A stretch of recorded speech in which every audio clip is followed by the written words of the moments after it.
one of the beautiful images that I heard in the Congress from one of the speakers, Damon Owens. I loved it. He gave the image that sometimes you have folks that in the midst of a particular crisis or challenge, they say, we just need to stop and pray. We just need to stop and pray. And then you have another group that might be saying, no, we have to go out and act. We have to go out and serve. And what he said was, most of us tend to side one way or the other ultimately. And he said, communion in the church requires that we not side, that we recognize that the life of a Christian is like breathing, that our prayer, our adoration, our worship is receiving from the Lord, right? Like breathing in, right? And our service is like breathing out. And he said, somebody can't just say, oh, no, I can't serve right now. I have to just pray.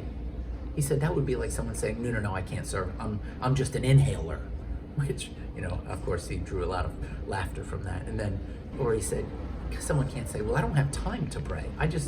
We have to go act. He said, that's like someone saying, no, I'm an exhaler. I don't do that other side. He said, we got to receive from the Lord. And we heard others, Cardinal Tagle today, what we receive from the Lord is Jesus himself, but not Jesus himself in some static sense, but Jesus in a dynamic sense as gift in which he gives himself for us. So as we receive him, as we are filled up, we can't keep him to ourselves, but we must go out. And then today, as we concluded, to hear those words that say go, to go,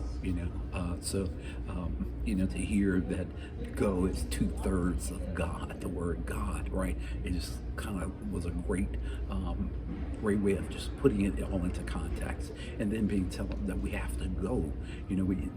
We're called into the presence of Christ when we come into the church house. We receive of him. When we come to the table of salvation, we receive his body and blood, but it's not just to stay there. That we have to take it with us. We have to become, as we receive Christ, we must become Christ. Over the course of the week, folks came and I watched them be shaped. The first day, walking from the convention center to the stadium, there were these homeless people under the bridge, and people walked by them. And the second day, I was walking back from the Mass at Lucas Oil Stadium, and I thought, this is a Eucharistic procession. This is the body of Christ on the move.